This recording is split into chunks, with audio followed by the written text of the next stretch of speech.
Good afternoon. Good afternoon. Thank you very much for that. I'd like to go ahead and share my screen if I could. Please go ahead, sir. Very good. Can you see that? No. Can you try again? Yeah, perfect. Okay, great. Great. So good morning, good afternoon, and good evening, everybody. And thank you for the opportunity to speak to you today. As you just heard, my name is John Murphy. I am the Global Field Chief Security Officer for Rubrik. In that role, I work with our clients to make sure that resiliency, data resiliency is built into their cybersecurity strategy to make sure that they can recover in the event that they have a ransomware attack or some attack that essentially denies them access to their data. One of the things that I focus on, excuse me, most with my clients is helping to position Rubrik as that foundation. And we'll get into that in this conversation, but I'd just like to say that part of the reason for my joining Rubrik was because of this capability. My background is large banks prior to Rubrik. And essentially the value that I see here is that we're enabling a lot of functionality higher up in the data lifecycle than just about any other solution. So a little bit more on me. I was responsible for global cyber strategy and architecture, cyber architecture for the Bank of New York. That was things like information protection, our cyber policy team, our ISO 27001 certification, and obviously the architecture team. Prior to that, I was with Deutsche Bank, where I headed up the global cybersecurity engineering for a number of years.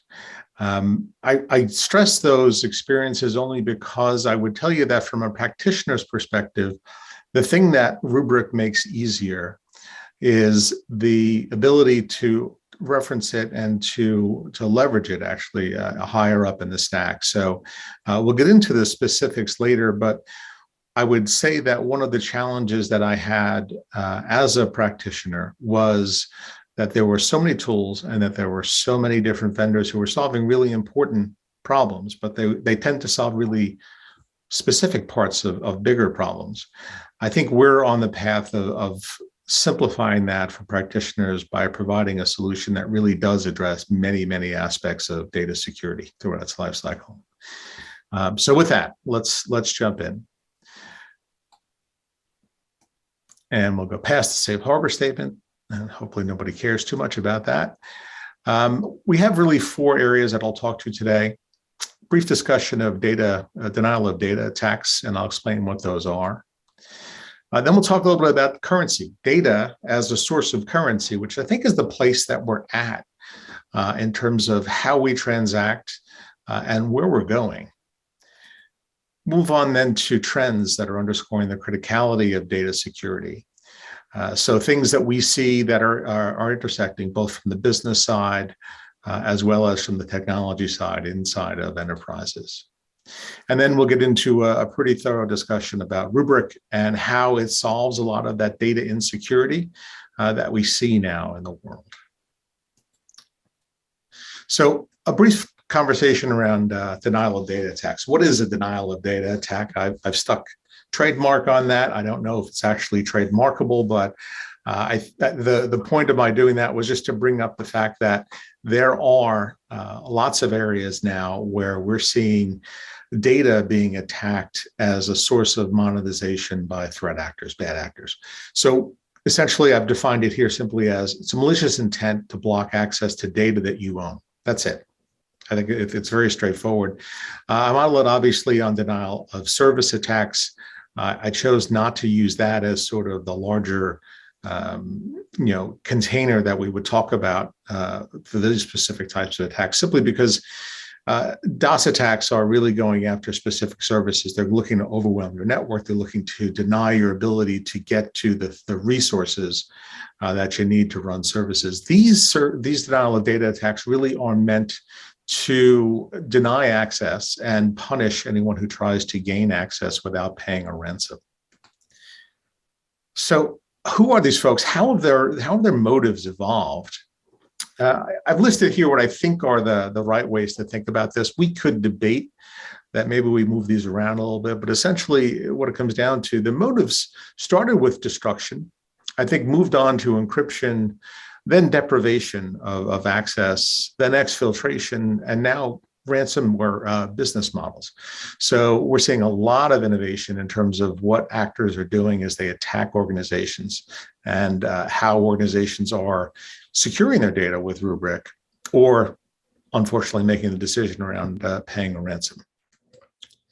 How have their tactics evolved, I think, is the other side of things here. They've gotten a lot better. So we'll start the humble beginnings, I would say. One of the first to be a ransomware software was a thing called PC Cyborg virus. 1989, it was distributed via floppy disk. If your system happened to get impacted, you got a message, and that message told you to send a check for $180 to a post office box in Panama.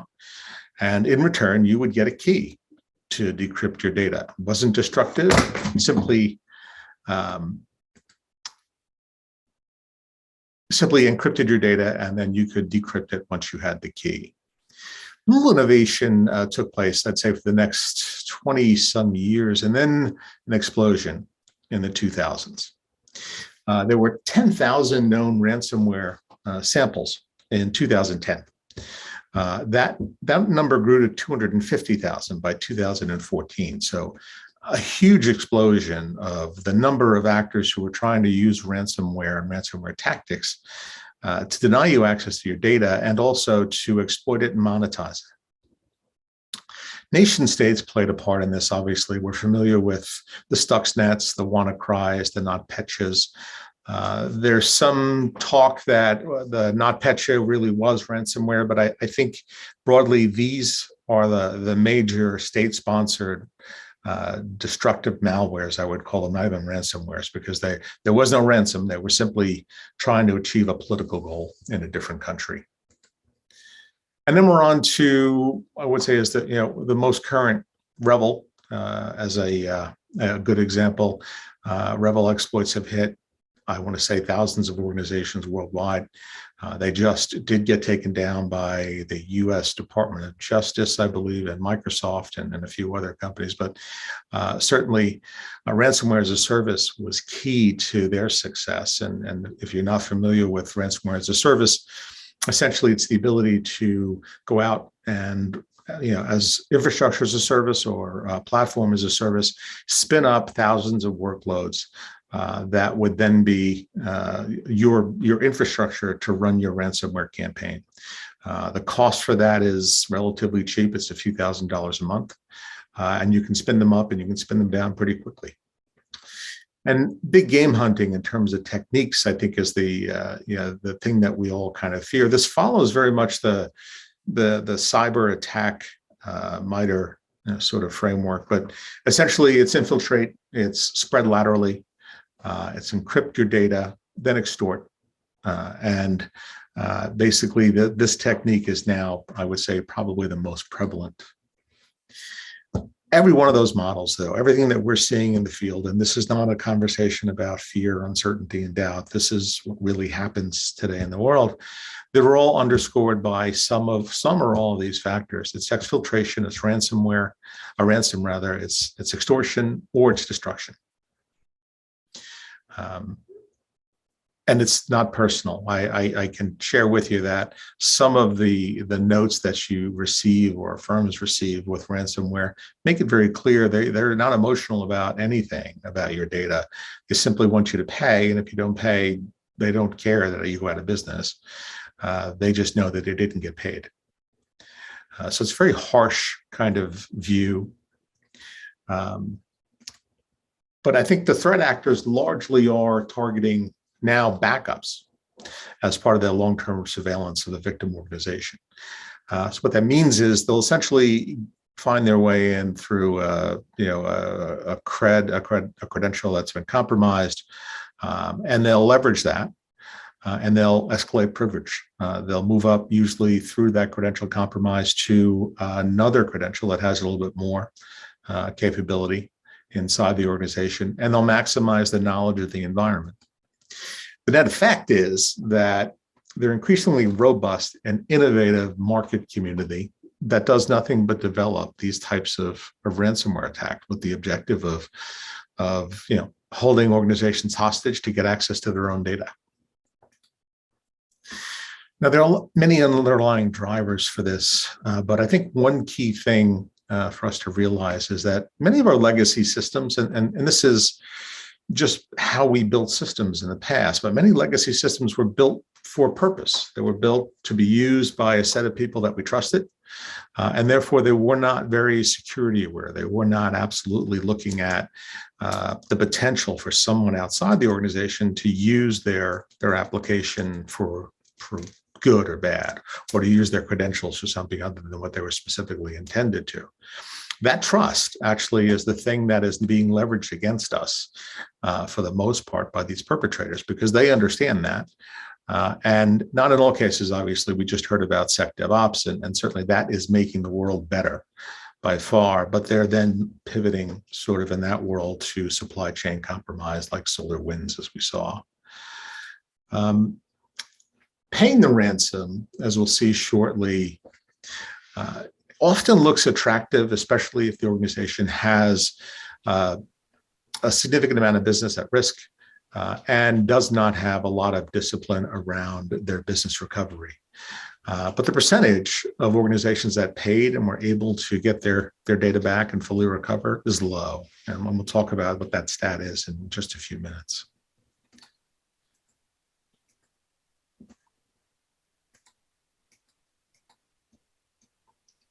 So data as currency, I want to stop for a second and say that this idea is something that I think is becoming more prevalent as we go. And it is largely because we have so much data now, and for lots of good reasons. But data now becomes the thing that we typically transact with. What do I mean by we have lots of data? Well, prior to 2016, data globally was doubling every 4 years, approximately. But since 2019, that number has been reduced to 2 years. So every 2 years, we double the amount of data that we have. What is that data? That's sometimes it is the transactions, transactional data that we're using and only online services that we're using. Sometimes it is things that we're using to exchange information with each other via social networks. But all of that data is captured and exploitable potentially. Promise of AI and ML, I think, are really important ones because they're essentially dependent on large amounts of data for algorithm development, training, modeling, and for understanding complex systems like markets, consumer buying habits, autonomous vehicles, space travel, climate modeling, et cetera. The things that we need huge amounts of data for. So the fact that we're using ML in a lot of our applications, and we in fact at Rubrik use ML, is also just awareness that at potentially those algorithms, if not properly tuned, are not as effective as they should be, and they get more effective the more data that you feed them. So anything that prevents us from doing that is really a challenge to our business models. What this means is that because we're increasingly cashless, data is synonymous with currency because it is how we transact in the global economy. I don't pay for anything in cash anymore. I simply send a notification to my bank to pay a bill. I want to buy something online, I'm giving you my credit card number. I'm never giving you currency. I do settle at some point with the bank or with the card company, but for the most part, all of our interactions are now completely digital.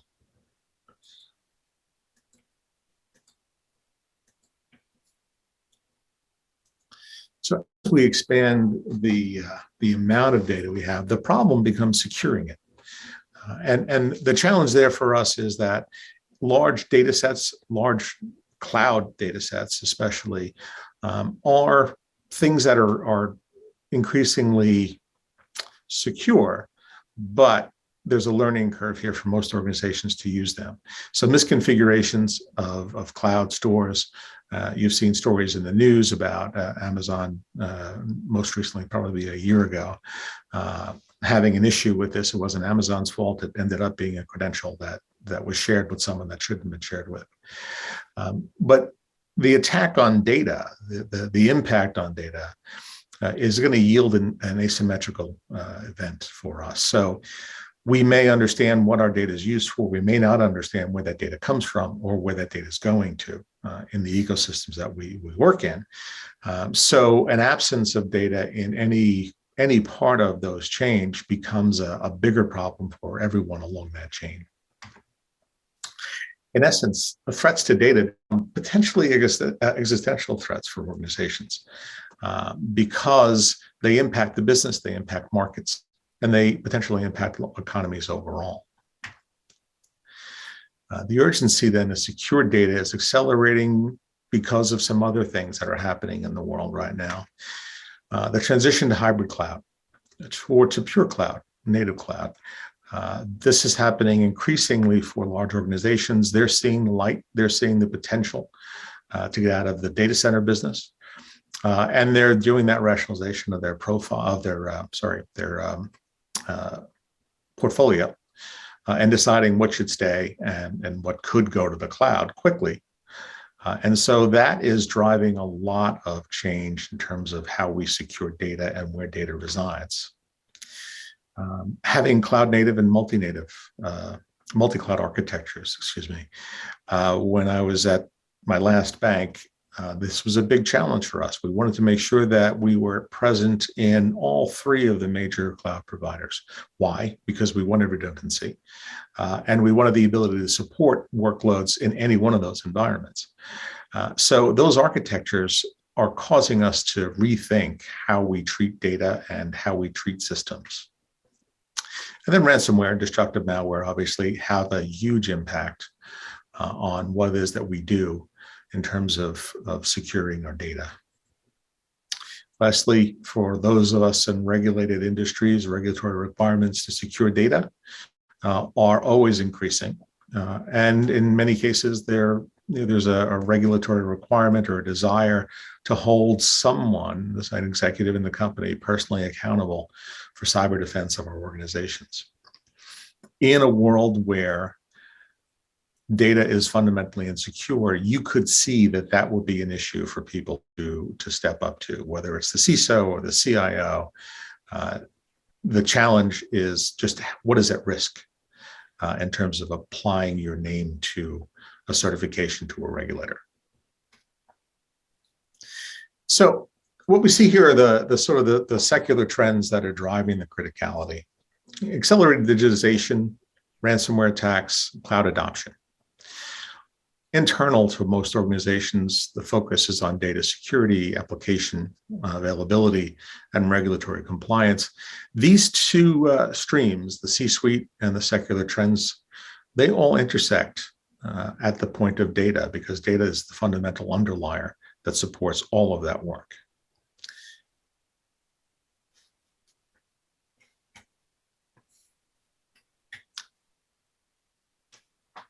So why, as we look at ransomware specific, and in particular, why is ransomware top of mind for business leaders? What we see is that about 13% of organizations successfully recover from ransomware. Why? There are lingering effects of a ransomware attack. If you're able to recover your data, either because you paid the ransom or because you found ways around it to reconstruct certain parts of your data, you're still not in the same position you were in when the ransomware attack occurred. And for those reasons, you may not have the same operational capabilities that you had before the attack. Accurate data inventories are a significant factor in business systems recovery, which we'll talk about in quite a bit of length later in this discussion. But typical enterprises, what we find, really are only protecting about 40% of their data. Why? Well, we know that asset databases, CMDBs, are meant to be the source of truth for all of our accounting, all of our knowledge about systems. But those of us who've lived CMDBs in large organizations know that that's not always easy for folks to maintain. And so they quickly get out of date sometimes. And the challenge is that at some point we need to reconcile what's in our data and what's reported in our CMDB. And we have the way to do that as part of Rubrik. Cloud security. As I mentioned before, it's an evolving capability for many organizations. 71% of organizations have suffered a Microsoft 365 account takeover, and it's been because they were not adequately locked down, or they were overly permissive for some probably very valid reason for the organization, but they were exploited. They were found and they were exploited by an attacker.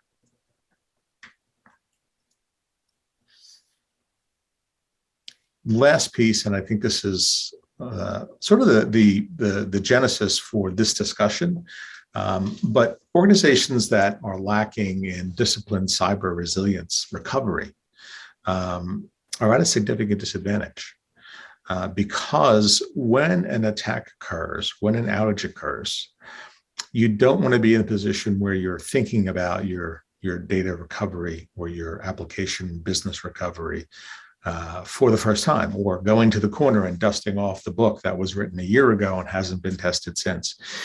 You need at that point to be executing from muscle memory, which requires that you're going to have a lot of practice. And if you don't have that discipline, then when ransomware occurs, option one is always going to be to look at paying the ransom. But that's not always the best choice. But let's talk about why option one is often the first thing you look at. As data comes into the organization, it's looked after by multiple groups. Security is oftentimes not part of IT operations, and so they have a separate line. They look at data that is security related. They often have, large collections, and I'll use Splunk as probably a very common example, where we're capturing all the logs from all the different systems in the organization. But we're doing that in isolation from engineering and IT ops, let's say. So option two, which is attempt to recover, immediately requires that you look at combining those two groups or getting those two groups on the same page. Now, back to my point about muscle memory, you don't want to be doing this the first time that you don't want to be doing this for the first time when you have an attack. This needs to be something that is well polished and well understood and drilled for the organization. But once those two groups come together, now you're left with a set of serious, I would say somewhat technical, but mostly business questions. You want to know first and foremost, is the data that was taken protected? In other words, did they encrypt something, but was that already encrypted? So we don't run the risk necessarily of having it exposed should they destroy it. What's the blast impact, blast radius impact? So if a problem occurs in my accounts payroll system, is there any impact to another data source? Is there any impact to another system? Understanding what that is, what that impact is key to structuring your response, and not always easy to figure out. Sensitive data. We all have sensitive data in our environments. Sometimes we do a really good job of applying tags to it and knowing what it is and where it is. And sometimes things just kind of get away from us and we have sensitive data that they're not quite aware of. I've had experiences where an application that marked all of its data as internal use only was actually carrying highly classified information. Why? Because they didn't want to answer the additional 70 questions that would come with declaring that this was sensitive data. So how do you discover that data? We have a solution for that we'll talk about shortly. Next up, the holy grail really of recovering is what's the last known good copy? So how do you get back to a copy of your data, whether it's a backup or a snap, that is clean, that is before the malware injects itself or the actor takes some action against your data? Finding that is often one of the more time-consuming exercises that organizations go through when they're hit by ransomware. And lastly, all this is great, but I'm losing money. So I need to figure out how to recover quickly. And I want to get that answer yesterday for most organizations. So you can see in this scenario why paying the ransom might actually look like a pretty decent option because it basically is the fastest path through this maze, and it gets you back to doing business. At least in theory, it gets you back to doing business. In practice, back to that stat we just saw, what we find is that organizations that pay the ransom typically don't get back up and running wholly. And organizations that pay ransom typically get hit by ransom again within 90 days.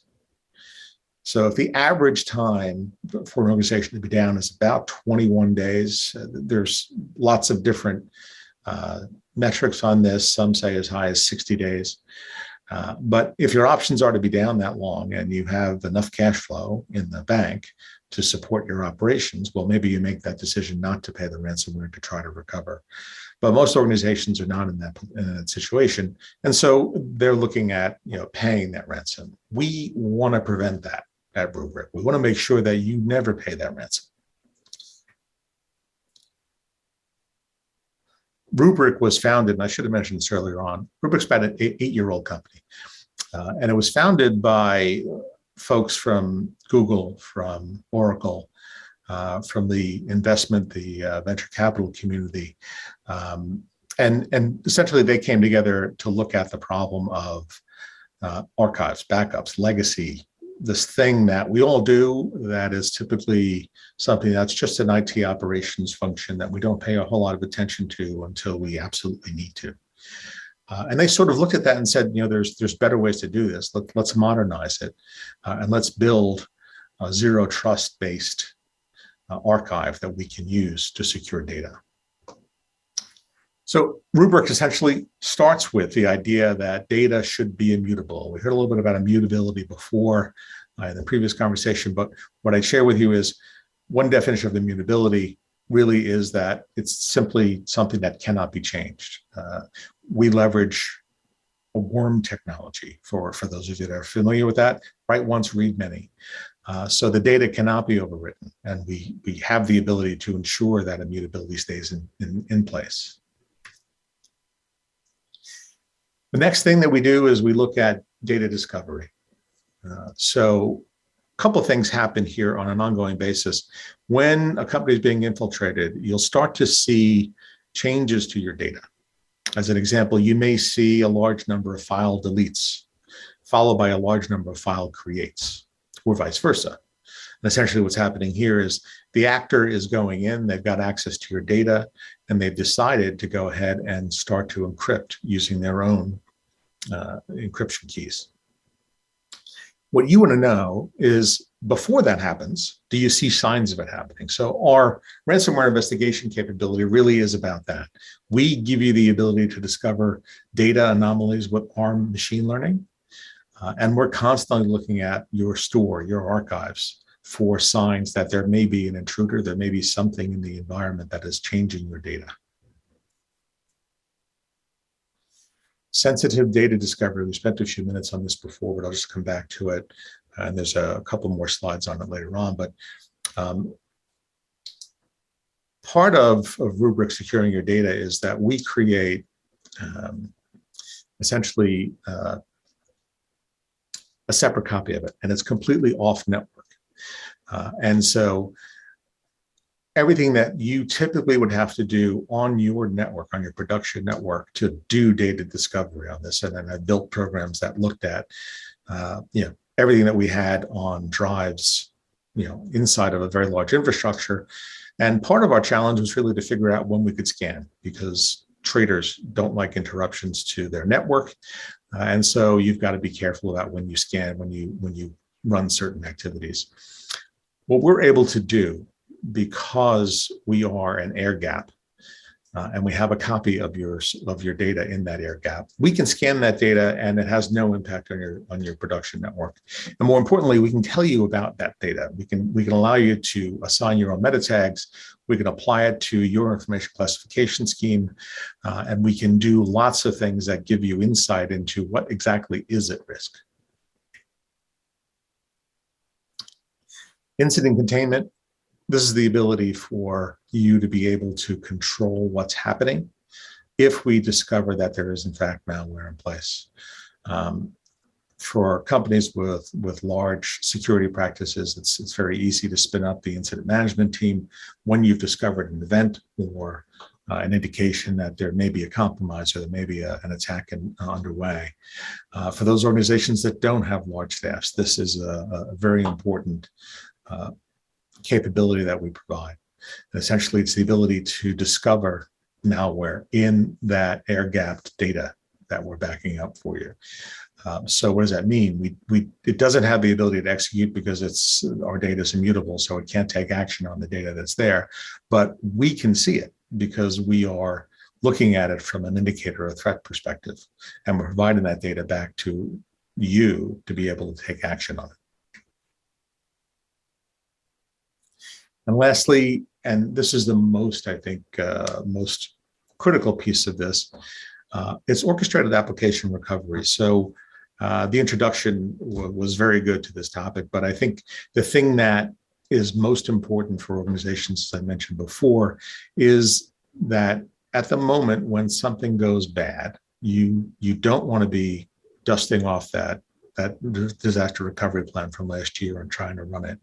You want to be able to know that you could recover specific applications, specific lines of business, your entire organization, because it's been automated and it's been orchestrated when you didn't have a major problem. And I think that is the advice I give to most clients, is to make sure that that is part of your cyber strategy, that you're executing on those disaster recovery, business continuity, cyber resilience strategies every month, every quarter. And you're marking yourself on them. How well did they go? How much data were you able to recover? How quickly were you able to do it? That constant discipline is going to be the lifesaver when an event happens. And we'll get into detail on what that is exactly in a little bit. So bringing these all together, zero trust data protection, ransomware investigation, sensitive data discovery, incident containment, orchestrated application recovery, all tied together in one suite of products. And we follow the NIST cybersecurity framework as we do it. So we're tying ourselves to industry best practice here. And we're making sure that as we approach clients, that they have the full understanding of what our capabilities are, and more importantly, the amount of thought and the amount of planning that we put into these tools. So let's dig in a little bit deeper. Zero trust data protection. How do I prevent threat actors from accessing my backups? How can I prevent encryption on my backups? How can I keep hackers out in the first place? How to avoid paying the ransom is really that question.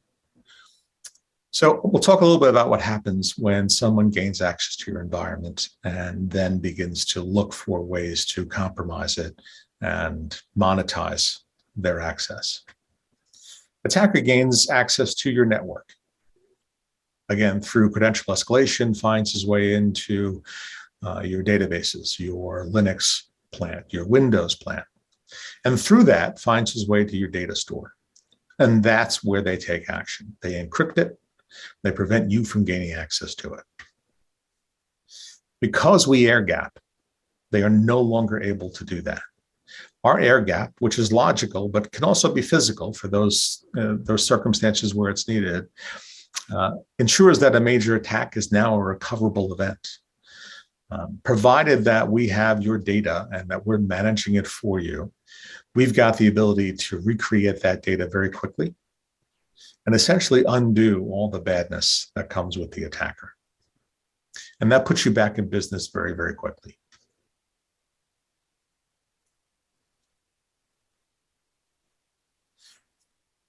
The immutable file system prevents any encryption by ransomware, and multi-factor authentication keeps hackers out. So part of our zero trust is that we ensure zero trust at every point. We trust absolutely no one but ourselves, oftentimes, with the ultimate security of your data. And we actually provide you with a ransomware warranty. Should you be hit when Rubrik is guarding your data, we will warranty and provide you with up to $5 million in terms of mitigation costs. We'll cover that, a little bit more about that in detail later on. The next piece is 365. So if we're going to cloud, chances are using Azure and 365. Why? It's what most organizations are doing because it's the natural evolution, and it's where Microsoft is leading us more and more. So what Azure provides us is compliance and availability. What Rubrik provides is recovery from ransomware. We're joining those two. Microsoft is a huge supporter of Rubrik. They're an investor in Rubrik. And Rubrik is the go-to answer for data backup in Azure Cloud for many of the Microsoft teams. We provide you the ability to do things such as litigation holds, implement your own retention policies. All of the air-gapped goodness that I just described comes with us as part of 365 in the cloud. It is a policy-driven protection for all users and allows you granular data restore.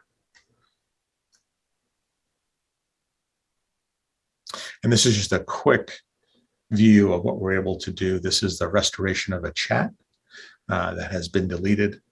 With just a few clicks, you're able to recover from accidental deletions.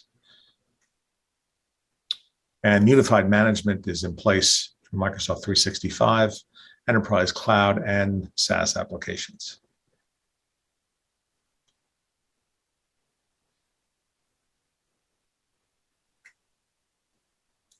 Ransomware investigation. This is for my folks out there who are on the security operations or incident management team. This is critical. What's important to security investigations is how far has the attack really gone. So it might take us a couple of days to figure that out today without the proper tooling. What data do I need to recover? So what's that last known good? How do I get back to it as quickly as possible? And from what point in time do I recover? Again, point in time being critical here because you want to be able to replace data as close to the point of interruption as possible, because that minimizes any impact to the business.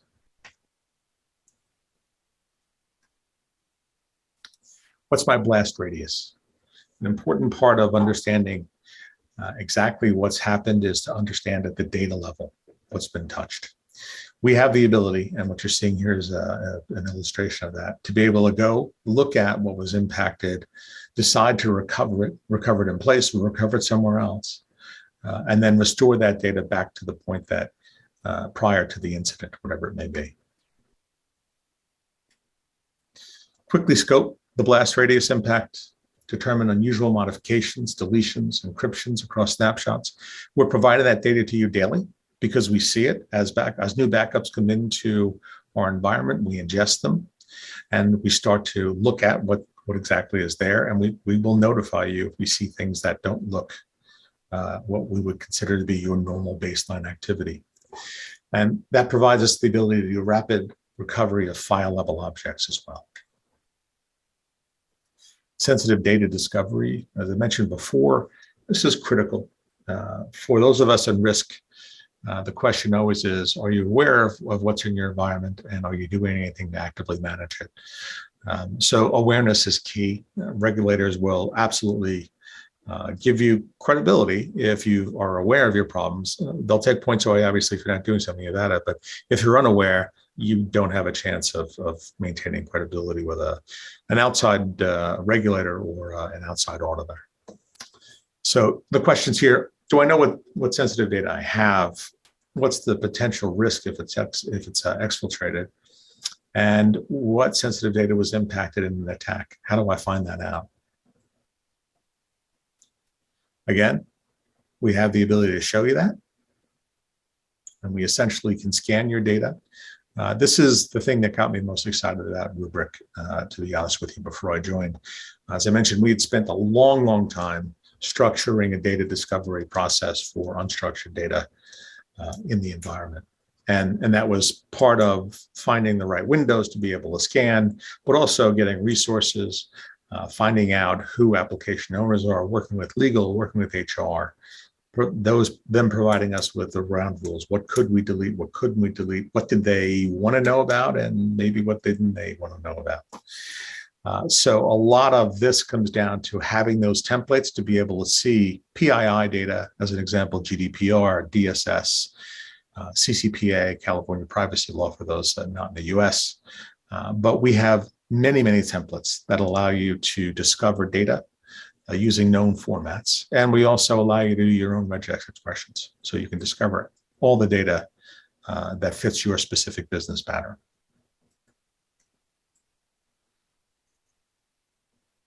Yeah, and that last point is we have a significant amount more of analyzers, those templates, than any of our competitors. Incident containment. So how do I avoid reinfection from malware? It is not uncommon that organizations that have been hit with ransomware will believe that they have essentially found the point before which they were impacted, and then they'll restore. They'll restore from that point. They may at that point have actually cut off internet connectivity, thinking, well, I'm safe now because we no longer have external connectivity. Nothing from the outside can hurt me. What we often find is that they didn't go back far enough, or they didn't have data that wasn't impacted. And so they now have the problem of reintroducing that malware. We're very happy to announce, and this is a new feature, that you can now do threat hunting via Rubrik in that secure air-gapped environment. So you're not impacting your production network. You're not running the risk that an APT hunter is going to do something he shouldn't and impact a data set somewhere.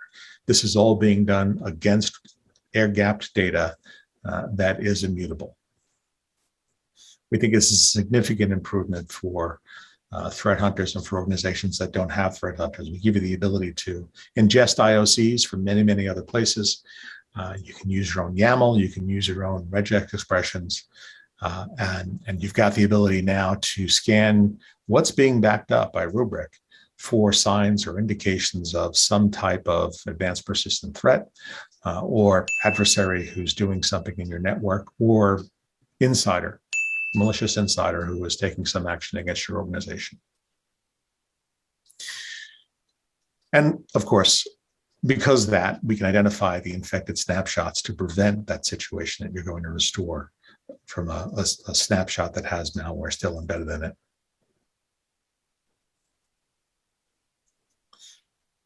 Orchestrated application recovery is sort of the crown jewel here, I think, in many ways. Once your data is secured, now it has been secured at the very bottom of the data lifecycle, right? It's been created, it's been archived, we now have it, it's air-gapped, it cannot be altered by a third party. Now, how do I capture application dependencies? How do I actually build on that? So we've got now the ability to see the data, to scan the data, to prioritize the data in terms of sensitivity, and now understand how I pull all that data together with applications to create business capabilities.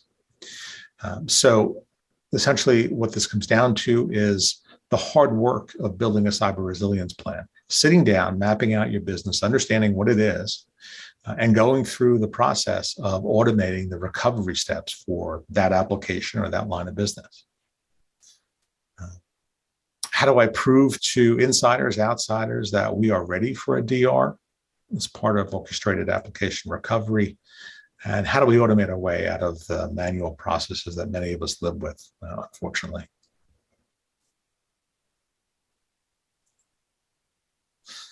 What we're looking at here is a demo of automated disaster recovery.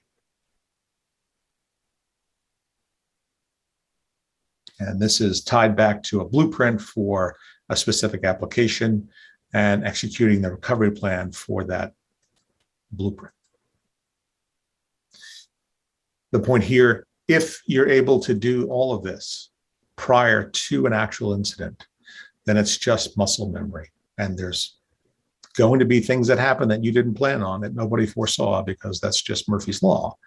But absolutely cuts down on the amount of time that you're scrambling to try to get your handle on what is it and how do I recover from it. You already know those things. So predefined application blueprints capture the dependencies, test failover in a non-production environment. So you can do that in the Rubrik environment. And you can do two-click DR, prem or in the cloud. Doesn't matter to us, and there's no incremental hardware needed to get that done. So we pull all these things together into this product set: zero trust data protection, ransomware investigation, sensitive data discovery, incident containment, orchestrated application, and recovery. Single platform for all of your data security and data management needs. We are trusted by many, many organizations, as you see here, across multiple industries, across government in the US. Some of our biggest government departments trust us with their data. Retail, Home Depot, technology, Apple, Cisco, Palo Alto are all clients of Rubrik. IMG, we'll use this just a quick customer example. IMG is a global travel insurance company. What they have done is placed all of their trust in Rubrik because we have demonstrated that we can do this for them, and they have dropped their second data center. They simply now have business application maps, recovery maps, spin-up maps, so that at some point in time, if their primary data center needs to be backed up or switched over to another one, they have the ability to do that in a co-located kind of facility, but they're not paying rent every month. They're not paying for equipment every month. They're only using that environment in the event that they have a significant problem. That's a huge, huge vote of confidence for us.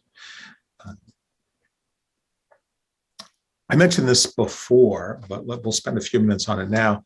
Rubrik's Enterprise Edition plus industry best practices gives you the ability to have the Rubrik ransomware warranty. And what that warranty says is that if your data is backed up by Rubrik and it is compromised and it is unrecoverable for whatever reason, we will give you up to $5 million to recover your business. Now, what we want to do, obviously, is we'll put some checks and balances on that. We want to make sure that you're using the Rubrik Enterprise Edition, which has all of the goodness that we've talked about in this session. And we want to make sure you're using industry best practices. It's a common approach, and I think insurance companies more and more are going to be doing the same thing to us, is expecting us to be using those best practices and be able to demonstrate them. But we are that confident, and we are the only company that offers this. So it is, again, a huge, huge vote of confidence for us and commitment to you as our clients. Widely recognized, and I know we're up on time. Magic Quadrant, we're furthest to the right. Forrester ranks us strongest overall. And Forbes Cloud 100, we've been there for 5 years in a row. That's a wrap. I thank you for your time and your patience today, and I'm happy to take any questions, or if we need to move on, certainly to stay on and answer questions in the chat window.